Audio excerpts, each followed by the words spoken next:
Nagtatakbo! Ideya! Dapa! Ideya!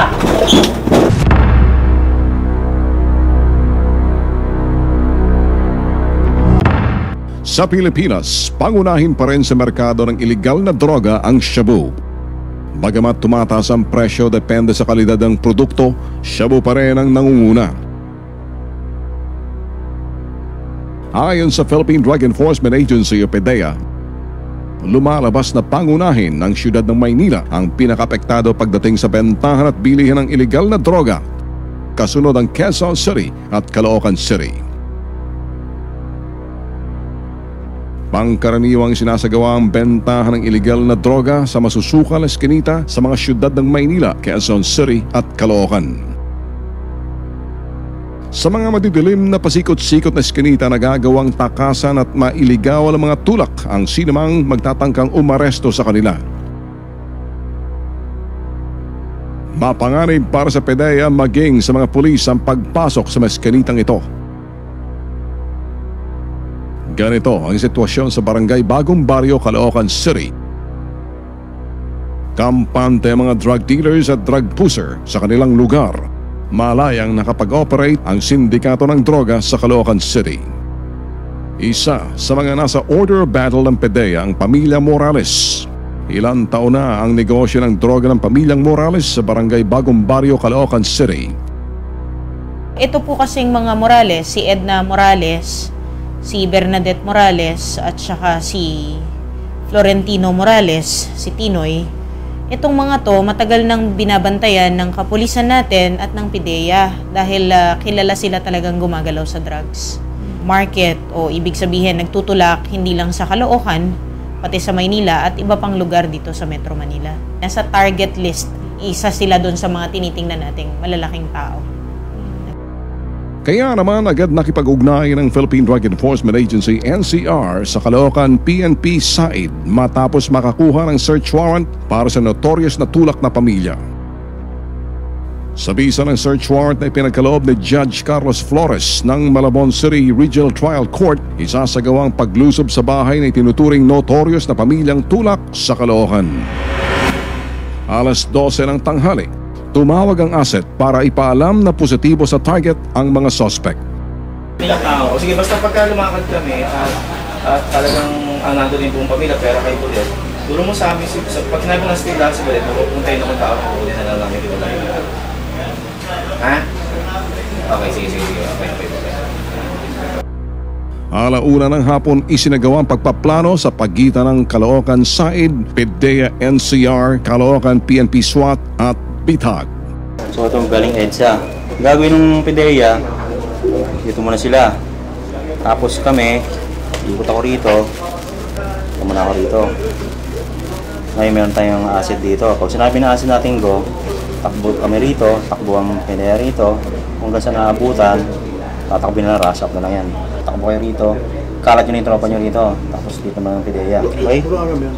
Dalawang grupong binubuo ng Caloocan Side at PDEA NCR ang magsisilbing assault team at maghahain ng search warrant. Tapos assault team, una si Yonsensyo, sumunod ka. Ha? Pag si Putol nasa labas, naglalaro ng prison net, okay na, relax na. Pero pag si Putol wala sa baba, sabihin na stasyon, may baril ng 45. Mauna ka, sumunod ka, lalayan mo siya, okay?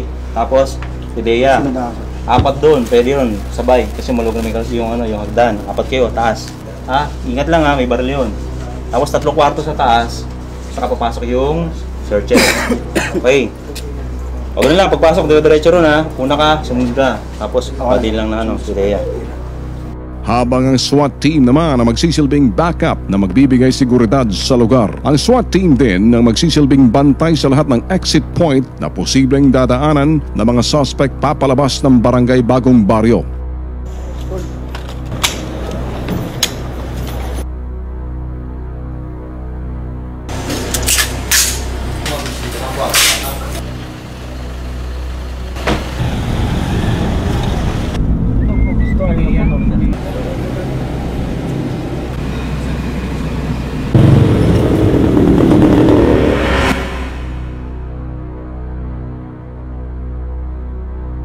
Ilang metro ang layo mula sa target site, muling tumawag ang asset. Muli niyang itinimbre na kasalukuyang nasa lugar pa rin ang mga miyembro ng pamilyang subject ng search warrant. Habang ang SWAT team naman muling pinagplanuhan ang sasagawang perimeter security sa lugar. Diyan tayo. Dito tayo ngayon. Oh, saan tayo magpapak? Dito sa Pidea, dito magagaling yung Pidea eh. Oh. Tapos sila sir dito. Oh. Yung dalawa, kahit dito man ay baba eh. Yung mobile dito, yung dalawa dito. Dalawa dito, dalawa. Ang muling pagtawag ng asset ang naging hudyat para sa isasagawang paglusob.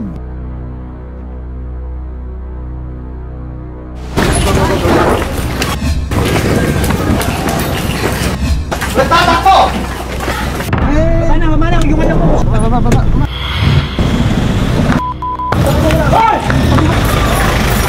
Dito mo lang.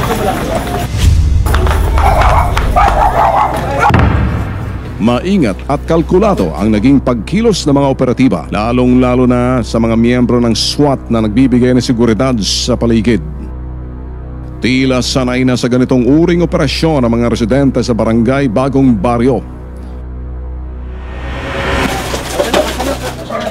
Subalit sa di inaasahang pangyayari, nakapadlock na ang bahay ng suspect ng pamilyang Tulak.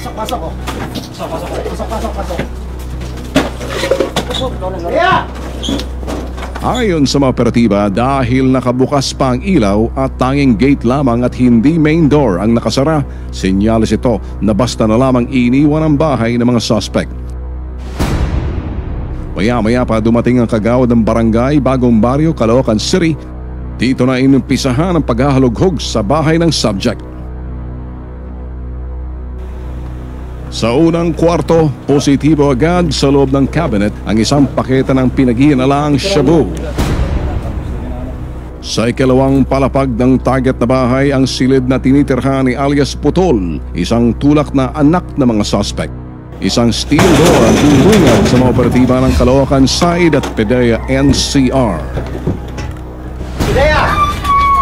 Nakatawag ng pansin sa mga operatiba ang lalaking ito. Ayon sa tipster ng Caloocan PNP Side, isa daw siya sa mga pinagkakatiwalaang tao ng pamilyang Morales. Bagamat umaming paminsan-minsan siya'y gumagamit ng iligal na droga, wala daw siyang nalalaman sa aktibidades ng notorious na pamilya. Matapos ang masinsinang usapan, ikinanta ng lalaking kanyang nalalaman.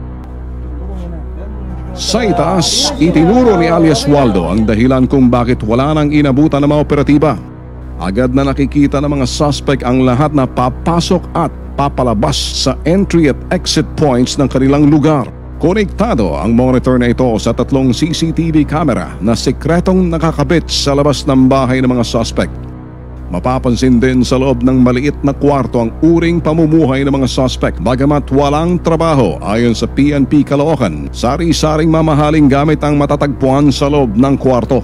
Ang mga kagamitang ito ayon sa PNP Caloocan, prenda o isinasanla ng mga parokyano ng pamilyang Morales, kapalit ng iligal na droga. Sa lengguwahe ng mga durugista, mas kilalang estilo, palit bato. Itinuro din ni Waldo ang isang trapdoor sa kisame ng kusina ng kwarto. Ito daw nagsisilbing lagusan ng mga suspect palabas papunta sa mga bubungan. Nang halughugin, isang Ingram Uzi at mga bala ang natagpuan ng mga operatiba. Sa kabilang silid, natagpuan din sa ilalim ng cabinet ang isa pang paketa ng pinaghihinalaang shabu at isang digital na timbangan. Tinatayang aabot sa 100,000 piso ang market value na nasamsam na shabu sa bahay ng pag-aari ng mga Morales. Bagamat walang inabutan at naarestong suspect, itinuturing ng mga otoridad na tagumpay ang operasyong isinagawa para tuluyang maitaboy sa lugar ang wanted na pamilya.